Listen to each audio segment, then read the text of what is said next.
Hello, this is a review of the Rotring Newton fountain pen. Newton, Newton. This is my third attempt at this video.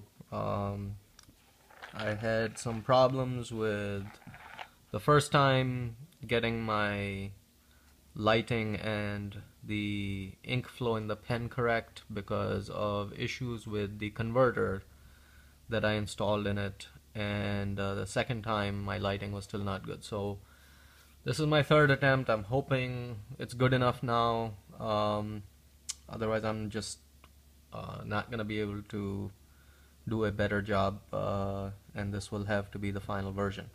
Anyway, this pen came in a plastic box, matte finish, kind of a sleek design. If you can see here, you know, chamfered edges, little bevels here, very sleek looking case, matte finish with a glossy top, and you know, little button to press here, and inside was a cleaning cartridge, what I call a cleaning cartridge, with a hole in the back so you can pump water through there using a syringe, bulb syringe, international cartridge. No converter, and I had to borrow the converter out of my Rotring Surf pen, which was a much cheaper pen. This is about a $30 or $40 pen. The Rotring Surf was about a $10 pen, and that came with a converter, not this one. I had to use that converter in here because other international size converters would not fit. And I will, when I open up the barrel, you'll realize the internal mechanism of the barrel is such that it just does not allow for a larger converter to fit in. So it's about 2/3 the size of a regular converter. Anyway, looking at the design of the pen, this is black and chrome, and the way it feels like is that it's a complete chrome pen sleeved in this sort of black portion, black sleeve, whatever you call it. It's kind of grainy. It's not, first of all, it's not jet black. It's kind of pearlescent, just a little bit, or at least looks to me a little pearlescent. And it's a little grainy, semi-gloss. It's not perfectly matte or anything. The other thing you will note is this has, as you can tell by the pen not rolling, is like this pen will roll. It has facets. It's a hexagonal cross section on this black portion, and the chrome portions are perfectly cylindrical. Well, not perfectly, but because they taper a little bit towards the ends and have some indentations, which I'll show you in a second. But this has 6 facets. It's pretty much straight barrel, but it's not circular in cross section. It's hexagonal. This pen has these chamfered kind of designs that make it look like this cylindrical chrome section is kind of popping out of it and continues through and through all the way to the back. So there's a chamfer here, and there's a chamfer here, and there is a chamfer at the section, and the cap is chamfered. So when you're capping it, there's only one alignment that the cap will snap on. Any other alignment, it'll obviously not snap on.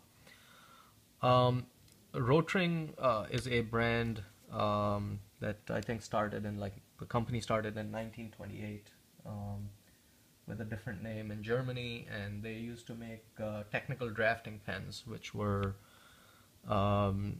stylographs. So the ink was discharged through a narrow tube, and this tube, because it was vertical, when you were drawing, you could take a ruling edge, put this cylindrical thing down, and if your pen moved a little, or your hand moved a little side to side, the line wouldn't move out in and out too much. So you could keep the cylinder in line with your ruling edge and draw a straight line. So that was kind of the logic of those pens. My first experience was in architecture school with these pens. I used to have rapidographs that we used to use for drafting. They were considered top of the line in the technical fountain pen world, or technical drawing pen world. They still make pencils. They still make those pens, even though we use CAD systems nowadays, computer-aided design.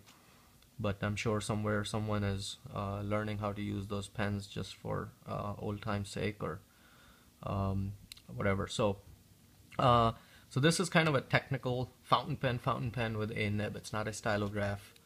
And when you open it up, you can see the nib, which is just a regular fountain pen nib. Snap-on, snap-off cap. The term Rotring literally translates from German into red ring, and this is their trademark red ring. The cap, the chrome ends here have these little indentations which give it this kind of industrial look. Both the cap and the end of the barrel have these indentations. The ones on the barrel have a function to it, and I will show you in a second. But this clip, it's a pretty neat clip, very straightforward, simple design. But when you look at it from the side, you can see this little cantilever where this metal goes up and around and is pinched here before it's welded to this sort of outrigger, whatever you want to call it. So this turn, this pinch in the metal, give it a little spring, because when I pull it, this cantilever end dips a little bit, and the pinched metal separates to give it that springiness, but it retains its shape, so it's very firm as well. So it's very, very nice clip to slide in and out. It's somewhat similar to the Nemosine Singularity pen, if you look at that review I did. Because this cantilever design, the clips are firm but springy, and it's just a very, very nice design in my book. Then the clip says Rotring. The Rotring logo is on there, just embossed. And you open this pen up, and it reveals this very thin but somewhat long grip section. Now this is plastic, the rest of the pen is metal. You can post it. Again, you have to line up these chamfers, and you post it, and it becomes a very long pen. So likely, unless you have extremely large hands, you're not gonna post it. The weight balance and everything is fine. It is mostly metal, but it's not overly heavy. It's not as heavy as some of my other metal pens, like my Levenger and some of the Franklin Christophs I have. But nice weight balance, no problem. If you don't think it's too long for you, you'll be able to write with this pen posted. Going back to the grip section, it's smooth, plastic, a little rib at the end, kind of a flared rib, which prevents your hands or fingers from slipping down onto the nib. And obviously, because of this chamfer and this sloped end of the barrel here, you can't rotate this. So what you have to do is you have to rotate this back end, and that's where these indentations come into play. They give you a little grip, and you rotate. So you rotate this counterclockwise, and you see the barrel disengaging from the section. So that's how you unscrew it. Inside there is, you can put in an international cartridge or this smaller size converter. Again, because of this chamfered design and the barrel within a barrel, it cannot take a longer converter. So you have to be careful when you buy this pen that you buy a smaller converter. It's about 2/3 the size of a normal converter. Also, the way the section is very, very long, you can see here, and this converter sits very deep into this section, so you can't see your ink level. which I find a little, I think that's a weakness in design, that you can't see the ink level, because you know, you really should be able to see the ink level at least when you open the barrel, if not, if there's no ink window or anything. But oh well, minor issue. We'll have to learn to live with it. So I'm gonna screw this back on. You need to perfectly align this, the grip section and the barrel, as you tighten this up, otherwise it'll stay loose. The nib has kind of a much more modern design than the Rotring Surf pen. I'll try to show you if I can focus. There we go. It's a much more cylindrical nib. It doesn't flare out at the shoulders, so very, I'm gonna say, modern looking nib. And then it has some line work, and the feed is very fat, so you can see how fat the feed is compared to, I'm gonna show you quickly, the Surf pen, where the feed is very narrow.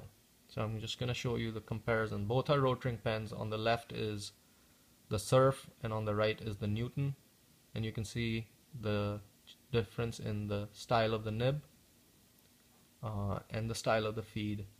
And in the Surf, the feed sits well within the nib, and in this one the feed basically sits all the way out to the shoulders of the nib, so you can see the difference. Now let's I'm just gonna quickly show you the nib design. I'm gonna sketch it out here, just so it's kind of like that. That's the shape of the nib. Those are your tines. Then there's kind of a pointy little line work here, and then it does something like that, and it says M for medium at the end of this line, and then the Rotring logo is written vertically in the middle here like that. So that's kind of what the nib looks like.